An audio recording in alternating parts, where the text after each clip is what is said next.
for themselves. They just feel that. That is also a socialization that we have as Black folks, well, especially like you said, if you want to get to the higher level.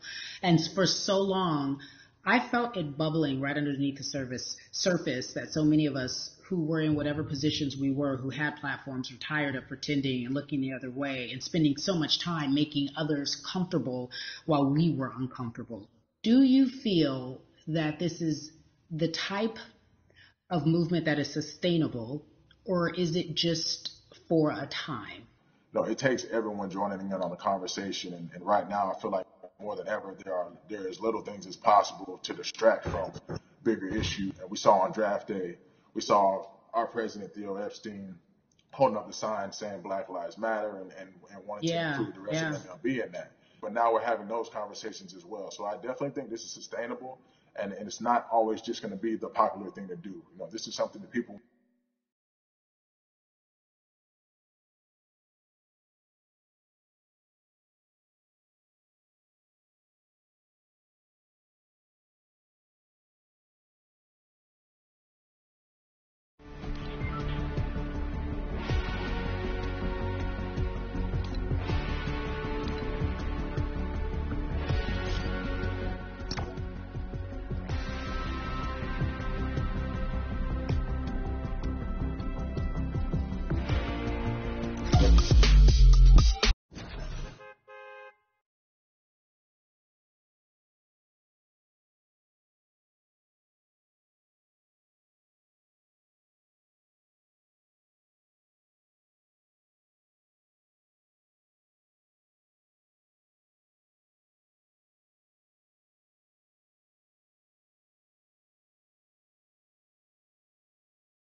brother, family member, NBA great, sports analyst, philanthropist. He does it all, and he's here to give us his time and his platform to talk about something that is so important, and that is voting. Everybody, welcome Jalen Rose to We the People. Talk to me about how important it is for the people who know you and love you and look up to you. Why is it so important that you use your platform to talk about voting? Initially, we have to get past the stigma of the mental systemic racism that comes with the presidential race, governors, mayors, senators, judges. we've been conditioned to believe that our vote does not matter. So usually when we looked up at all of those races and people that were running, not only did they not look like us, we didn't believe they were there to represent our best interests. So therefore, as a collective, we didn't mobilize until Barack Obama, and we felt a sense of hope that finally our country is going to do something that we felt would never happen in our lifetime. And I remember being at the inauguration in 2008. I made sure I was there. And we voted.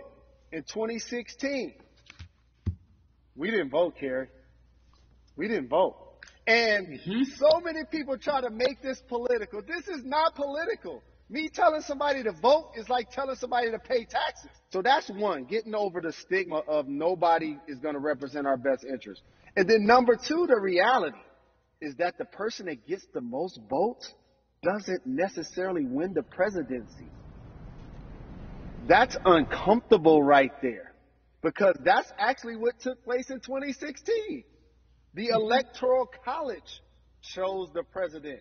And if you put all of their pictures up, I'm pretty sure they look a lot more like each other than they look like you and I. How about that? And then the third thing, especially in urban environments, oh man, they create barriers for us, Carrie. It's like you got to jump over the fence, you got to run past the dog, you got to jump on the hood of the car.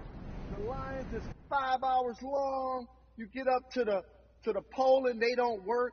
Elderly people working in the city, while they got the young people who understand technology working in the suburbs. Like, these are all systematic things that try to discourage us from voting. And then finally, we don't have a day off to vote. We need to work. So we don't get a day off. It's going to be a full day, and I got to work to pay my bills. So you know what I'm going to do? I'm going to mail in vote. And you know what you want people to realize? That counts too. So your vote will be counted if you're able to mail it in. So those are a few things that I hope that we can do and mobilize. And shout to LeBron and his team. Shout to you and everybody involved. We will make a difference. Well, let's talk about more than a vote. There is a Black collective of athletes, of artists, coming together and saying voter suppression is a real deal, especially in the Black community. When you just talked about, I got to work, so I can't go vote. And then when we do get in the booth, just in case we don't have to work, do we know who we're voting for? Not only do we have to vote, we got to be educated. And it's not always even about the man who's in office or the woman who's in office for president. It's about your local elections. It's about the people who are your DAs, your state DAs, like the people who actually make change in your community, who will change police brutality, who will make sure that your community is taken care of, who will defund police and hope that they can help you in stopping police brutality. So talk to me about why you decided to be a part of More Than a Vote and what it actually means. Well, it means a lot to be involved with such an impressive collective, as you mentioned. And I said this multiple times, and I know it can be uncomfortable when I say it, but a lot of times we have to get to the root of the issue before we find a solution. And the quote was, I wish America loved Black people as much as it loves Black culture. And this collective, by the way, represents in a lot of ways what's encouraging, but also sometimes disappointing about our role as Black people in America. Because we were brought here as labor and to entertain. And we use those vehicles to get paid and move to the suburbs and be the idols of white kids. And so now that we have this collective, I would say sports and entertainment represent the most powerful group of Black men in the United States. I'm talking about money, power, celebrity, the ability to mobilize, community involvement, their leadership, their intellect. And so to have all of us pull it in the same direction at the same time for anything that we're passionate about is going to be a difference maker, but it's definitely going to be a difference maker in the 2020 vote. because we're going to make sure we inform everybody that they can let their voice be heard, and failure is not an option. Jalen, what does voter suppression look like to you? A perfect example took place recently, Carrie, in Kentucky. It was 6 p.m. at night, and so many people were standing in line enthusiastic to vote. And you know what they did? Locked the doors. And you know what the people did? They continued to bang on the doors, continued to bang on the windows. They continued to let it be known they were not going to leave the premises until they got a chance to vote. And you know what ended up happening? They opened those doors and allowed those people to vote. So do not be discouraged. These barriers show you that it matters, and we're here to help you break through them. The same thing with our platforms and voices, Carrie, because you know what's going to happen. At some point, Breonna Taylor is not going to be trending anymore. People are not going to be protesting anymore. But it's still up to us to keep making sure that our voices get heard, and this is one way to do so. Right, and that is a form of being activated, being an activist. It doesn't have to be protesting. It doesn't have to look like what you think traditionally activism looks like. It's voting. It's that simple. We now have to understand, this is a critical mass moment for this movement to continue to hold up as much steam for as long as possible. And that's what this collection is going to hopefully allow for that situation to happen. Jalen, in today's age of technology, it should be easier to vote. No doubt. It's like we call these devices smartphones, but yet I can't vote from it. All of the things that we do in our lives are in our phones. All of these barriers are things that people will need to overcome in order to create a level of enthusiasm to vote. And again, this is not political. It's your right to do so.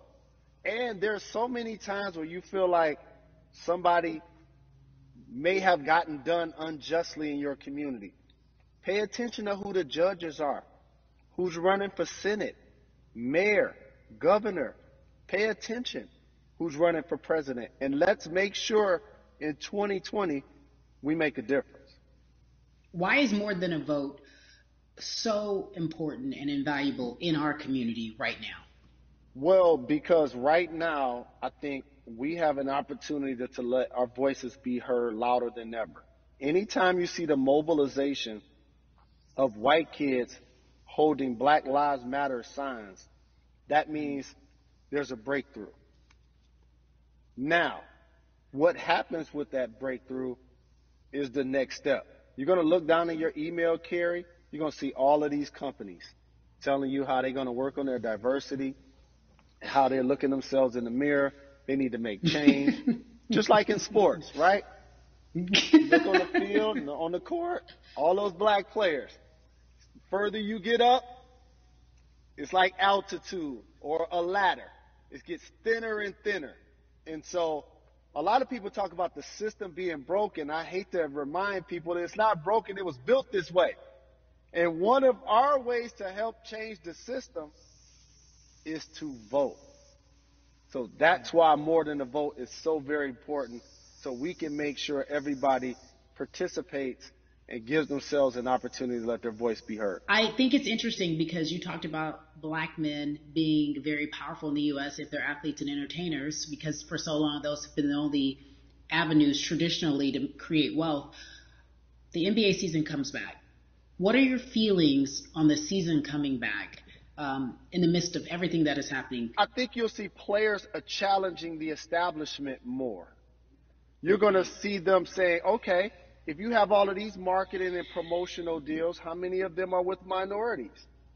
How many people are you employing in NBA? What about certain teams? Who do you have as a minority owner? Or what about the candidates that you have for positions of power? NBA players have proven as blacks that they are now movers and shakers in the game. They're now the dog, not the tail. So if they decide not to play, some of the biggest social changes and conversations have taken place in sports that weren't during the game. Colin Kaepernick was before the game. The Ali Summit was a press conference. So they could mobilize if they chose to. But when and if you do play, challenge the league. Black Lives Matter on the jerseys.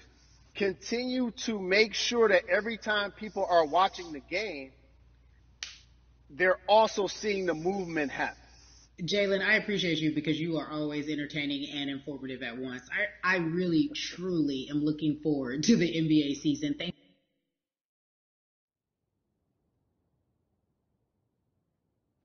Love and appreciate you. One call away always. Thank you. Love you, brother. Love you too. Every conversation that we had today, I hope was helpful for you. I am so grateful to everyone who came on with me to talk about what's going on in our culture and how we need to change. Huge shout out to Jalen Rose, Bun B, Jason Hayward, Yvonne Orgy, and Russ. Their words were inspiring, but also important and invaluable. I hope your phone is full with all the information that we've been able to place in front of you. Again, you need to check out these resources because they are so important because we want you to vote. That is your voice. It is important. We, the people, want you to vote. So go to morethanavote.org, fairfight.com, and whenweallvote.org. Again, thank you so much for joining us and paying attention because this message, again, is invaluable. I'm Carrie Champion for We the People.